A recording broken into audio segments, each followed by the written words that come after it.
I knew I wanted to build something really big. The early days were quite rough. I remember there was a month I could not meet salaries and I had to borrow money from my wife. The stress was too much. But then again, that's when I saw the resilience of the team.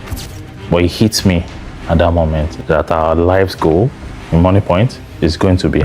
What if I told you that the app helping people send and receive money in nearly every part of Nigeria, the app that now powers 25% of Nigeria's banked economy, actually started not in a big office or in a tall Lagos office building, nor as a rich investor's project. It started from a man's living room at 1004 Estate in Lagos. Just one man with a barely persuaded engineer, a laptop, and a problem no one was bothering to fix. Before Moniepoint, banking in Nigeria was hard. People walking around with too much cash because they had nowhere else to keep it. Even when you finally put it in a bank, banking halls were very messy places to be. If you lived in a village, you would have to travel 3 hours just to find a bank. Even in the cities, banking queues were long, and ATMs did not always work. Transfers failed and banking accounts froze anyhow. And while many people simply gave up, Moniepoint quietly solved the problem. One POS, one agent, and one customer at a time. Today, Moniepoint serves over 1.6 million businesses. They process billions of nairas daily, and they have become a billion-dollar company. So, how did they pull it off? And within the space of 5 years, this is the real story behind Moniepoint that every African should hear. Welcome to AfriWealthWise, where we tell you real stories behind successful African businesses, the brands that are built not just on wealth, but to rewrite the future of the continent. This is one of those stories. You see, Moniepoint started off as Team Apt, a lean team with the founder Tosin Eniolorunda, Emeka, an engineer, and 2 other guys that were solving problems and building big visions in Tosin's house. They didn't begin with loud press releases or fancy billboards. In fact, they barely had any money as Sterling Bank. Their major clients no longer needed their service.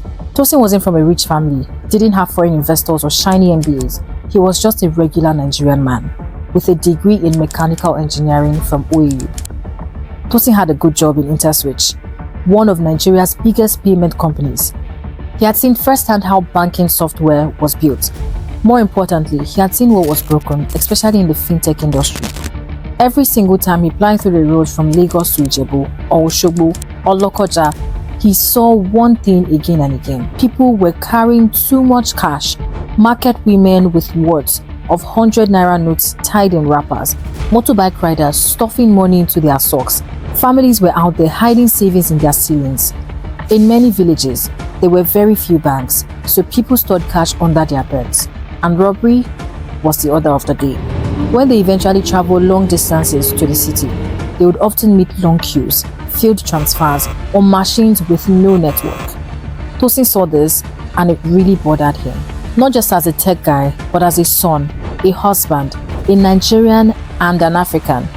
He knew what it felt like to grow up hearing stories of lost money, of wasted hours, of people not trusting the system. But why are we not solving this problem? Because it's too hard. They're not profitable. They will figure it out. But Tosin couldn't let it go. The traditional bank were focusing on the rich and middle class, on professional and the white collars. Meanwhile, millions of Nigerians were left behind unbanked. Market women, bus drivers, street traders, artisans, local professional stores. People who earn every day but have no easy access to safe, fast, and customized banking. So in 2015, he left his job and started Team Apt. He had one singular goal in mind: build simple tools to help banks work better, especially for the people at the bottom. But things didn't work out instantly. For the first few years, Team Apt didn't create Moniepoint. They were helping banks fix their internal systems. Things like payment infrastructure, reconciliation tools, and back-end processes. It paid the bills, salaries, and kept the team running, but it wasn't solving the real problem Tosin cared about: financial access for everyday Nigerians. Then in 2019, something happened that caused a turning point. First, he received an email from Sterling Bank stating that Team app services were no longer needed. This was a major source of income for his company at that time. After lots of convincing his friends and engineer, second-guessing and doubting his vision again, he decided, together with his engineer friend, to birth Moniepoint, right there in his living room. Yes, there were apps. He even developed some, Sterling Bank and Unity. Yes, there were branches, but for the ordinary Nigerian in Aba, or Ilorin, or a small village in Ogun State, banking still felt out of reach. Moniepoint started a movement for the unbanked, for people who earned daily but weren't catered for. Soon, we began to see a network of agents with POS machines. They were helping people deposit, withdraw, and send money right from their street. A platform that was simple, fast, and available everywhere. Once Moniepoint launched in 2019, things started small. A few agents here, a few terminals there, and a few people giving it a try. But soon, something changed. Unlike other fintech apps, Moniepoint works very fast. Even in the most rural areas, there was no crash. It didn't hang or even delay.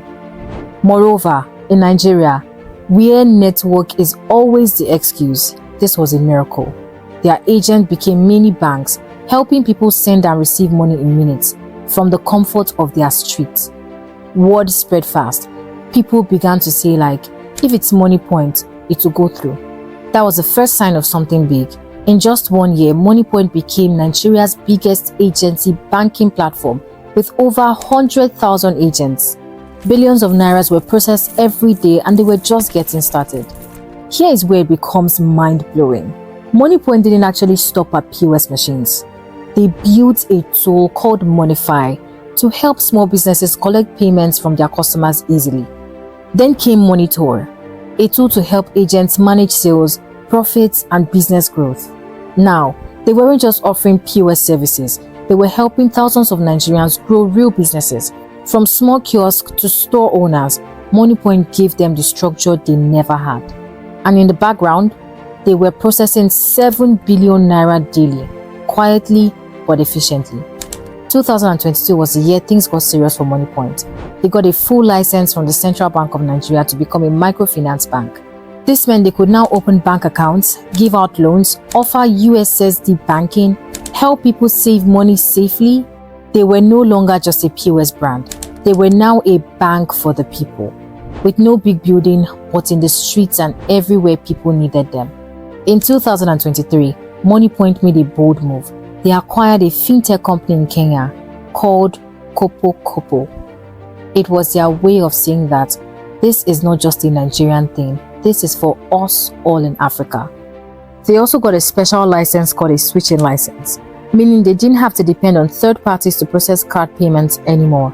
This made transactions fast, cheaper, and even more reliable.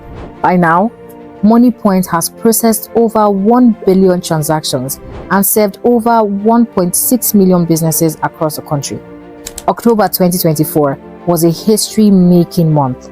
Moniepoint raised $110 million from global investors. We're talking Google, Lightrocks, Verods, and more.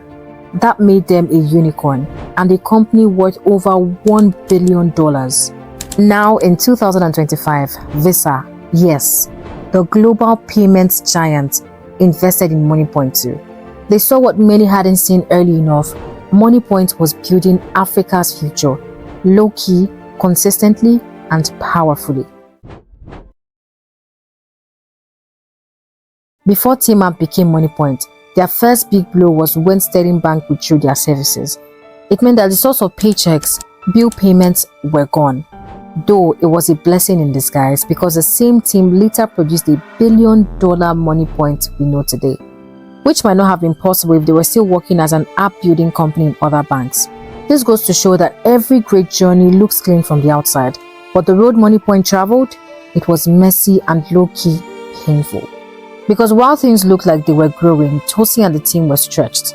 There were nights when salaries almost didn't get paid, when the servers went down. They didn't know if the money would come back. Times when the team worked far late into the night, sometimes 20 hours straight, fixing bugs, restoring down systems, apologizing to agents, groaning inwardly, but still having to keep pushing.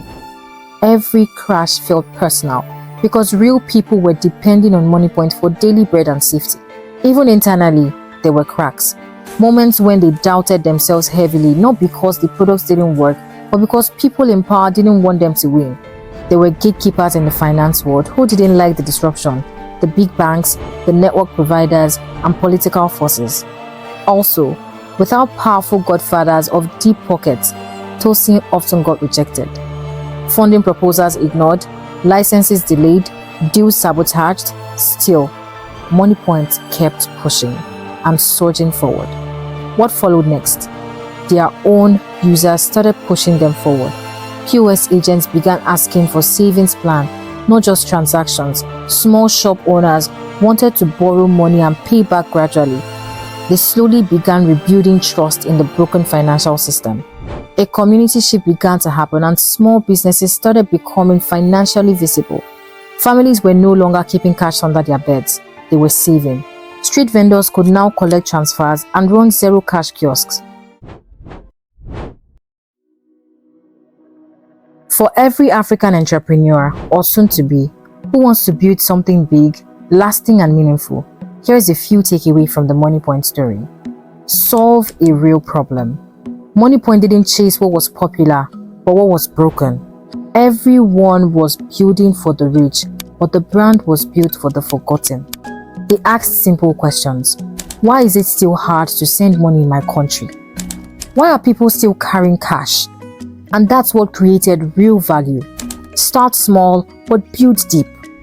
Moniepoint started with just one agent, one terminal, one transaction at a time. They didn't try to take over the whole country in a week. They went street by street, town by town. And they kept improving the system, not just the surface. Depth beats noise. You don't need foreign funding to start. Nobody gave Tosin money at first. In fact, their biggest client, but they kept building and they used what they had. Their time, skill, grit. They reinvested earnings they made before raising it. And by the time investors came, Moniepoint was already profiting. Trust moves faster than technology. In Africa, people only use what they trust. So no matter how functional your technology is, it has to be trusted in Africa before it can fly. Moniepoint earned trust the hard way. They showed up, not always crashing, problems were fixed very fast, and they kept to their promises. In a country where network issues are an excuse, Moniepoint became the exception. That's what made them unstoppable. Rejection doesn't mean you are wrong. Tosin heard no more than once. No when they needed money. No when they wanted a banking license. No when they needed investors. But every time he was told to stay small, he looked at the streets and saw people who needed more. They kept building anyway. If you're solving a real problem, your yes will come and it will be loud. Don't just chase profit, create impact. Moniepoint didn't stop at POS machines. They asked, how else can we help these people? They created tools for savings, loans, growth and management. They were making money for the company and changing lives while at it. That's why they started growing. Finally, many people think Africa is too hard to build in, too corrupt, broken to build businesses. But Moniepoint proved something powerful. We don't need to copy Silicon Valley. We need to solve African problems in African ways. Africa needs solutions too. What do you think about the Moniepoint story? What would you do if your biggest clients were to fire you?